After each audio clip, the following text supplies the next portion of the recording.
Hi, this is Puri. Just want to say a big thank you to everyone who watched my video and gave me some words of encouragement. It hasn't been easy. Update, it's been about 6 weeks since I shaved my hair, and to be quite frank, it's actually growing on me. I already trimmed it twice.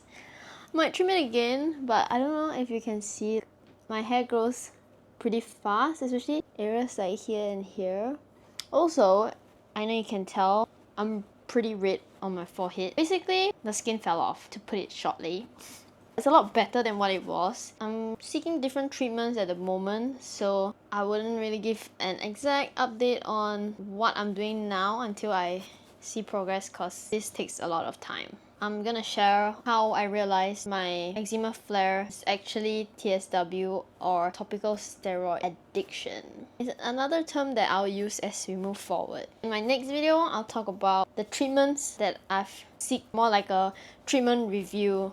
Little disclaimer, TSW is not widely recognized by healthcare providers or doctors or even dermatologists. Don't be alarmed or don't be shocked when you actually go to a doctor and they tell you that you don't have this and this doesn't exist or there's no such thing. So yeah, just keep in mind, TSW is almost like a self-diagnosis. I completely changed my diet, the flare that you saw from the previous video. I used to drink a lot of antelope horn teas and chrysanthemum teas, and that actually really helped. But this time it didn't really help that much. I even tried celery juice detox. I cut dairy as well, and I went down a whole rabbit hole of supplements. I took L-glutamine, took magnesium, fish oil, collagen, and I also went back on my routine of taking antihistamines every day. I maintained this lifestyle for a while, even tried exercising, even though it hurt so much. It didn't help at all. It actually made it worse. It seemed like the sweat aggravated the skin, so then I stopped. I switched shower heads hoping that it would help. That didn't help either.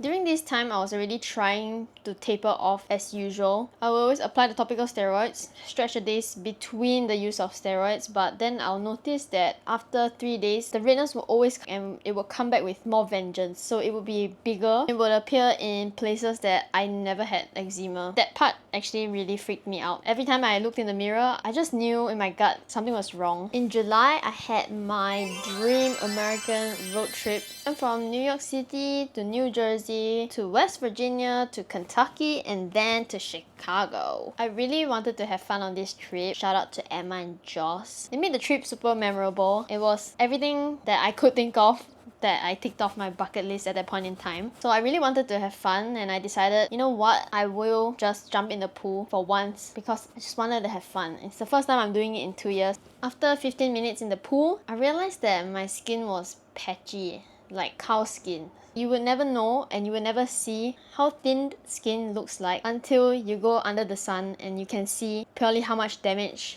has been caused. Knowing that I didn't have eczema on my whole arm, it was patchy all the way. The steroids had really damaged my skin. In August, I decided to delve deeper into TSW. Note that wherever you are in the world, your search engine will be slightly different and you'll get different answers, because I remember doing the search in the US and coming back to Singapore, the first website that pops up will be different. At this point, I was already trying to use as little steroids as possible. So I was mixing the topical steroids with moisturizers, try to reduce the potency of the steroid itself. So I mixed it with the moisturizer on like wherever body part, and then I'll apply it slowly. As I begin to wean off the steroids, I actually started to notice my body temperature being really weird. My feet would get really cold at night. I would even wear socks, but my body, especially my neck and my face, my whole upper body would feel so warm. And something a little funny, maybe not so funny, there's this thing called zingers. Zingers is actually nerve damage. To explain how it looks like, it's basically kind of like a twitch. You can't stop the feeling will come, and then you can't control your body from that movement, and the sensation feels really weird, like almost like sparks. In the month of August, I really sat down and talked to my partner, and I realized, okay, I'll stop steroids in September. So I gave myself a date to look towards, so that I knew mentally, physically you can never prepare for lah. I knew mentally I would stop steroids on the 1st of September. The purpose is mostly to keep track of TSW as a whole and for mental preparation. September was a wild ride. I was still working at this point in time. Crazy enough. It was quite stupid to do that as well while working, but I did.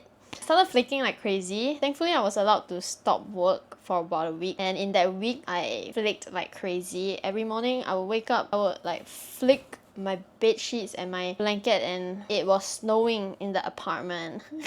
I even tried adding body oil thinking that it would help. It didn't do much. And in this time of flaking, I realized that the hair on my arm was gone, and even my fingers. The hair on my fingers were gone. I'm not a very hairy person, but there is always visible hair on my arms especially, but it's gone.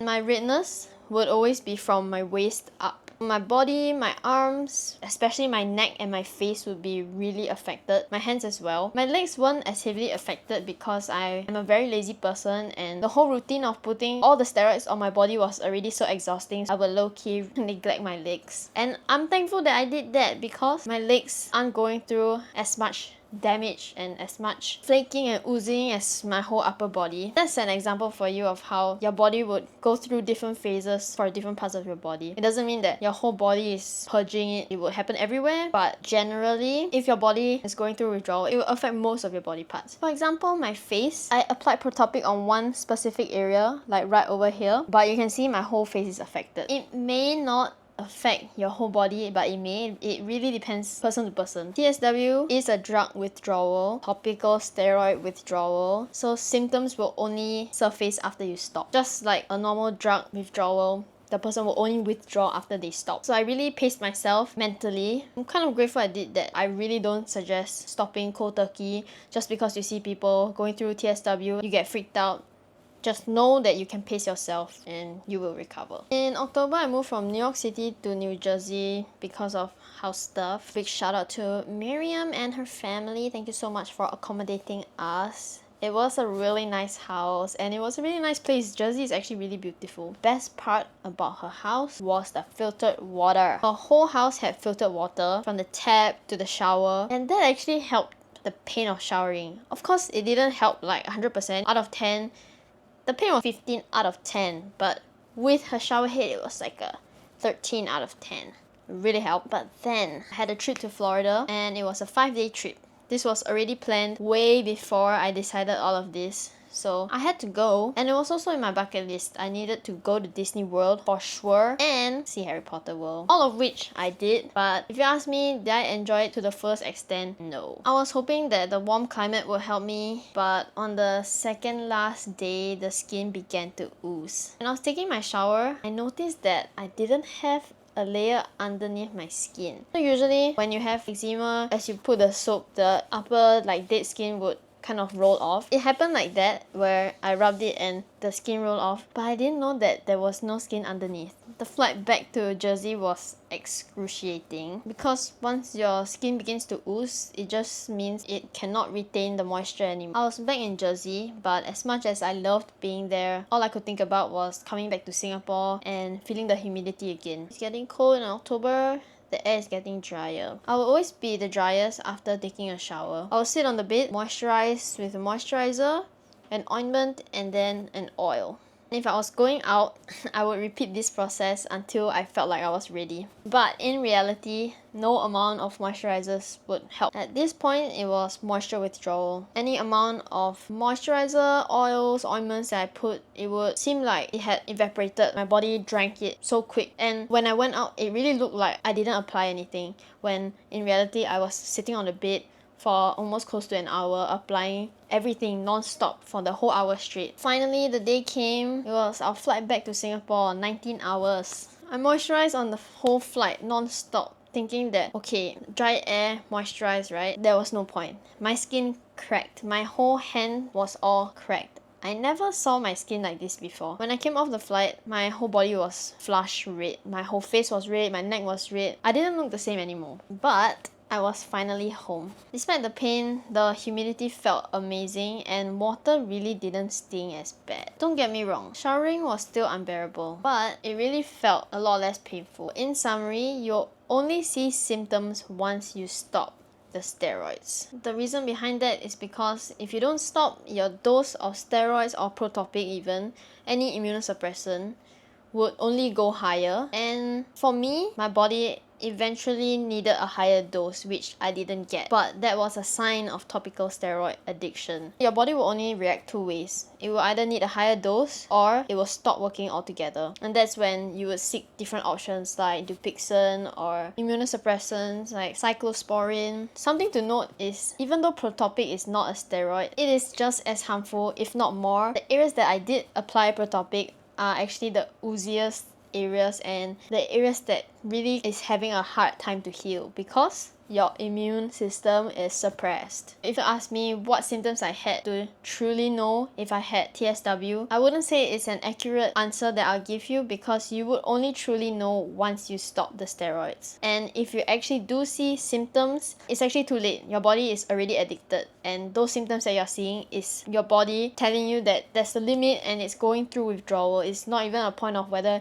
you can stop or not. You really do have to stop already, because your body just needs something stronger, and if you continue to feed it more, your threshold will basically get higher and higher. So these are my symptoms before stopping topical steroids, and these are my symptoms after stopping topical steroids. This is just some information gathered by Itsan. I'll have them linked below, you can go check them out. They are basically a non-profit organization that is dedicated to raising awareness and providing support for individuals affected by TSW. I hope this video gives you some clarity on TSW and topical steroid addiction, or if you think that you may be going through it. I post daily updates on TikTok. I'm currently trying red light therapy, so I post all my things there, and I also post whatever I eat on Instagram. Do check out those socials if you want. If not, I'll see you in the next video. Happy healing!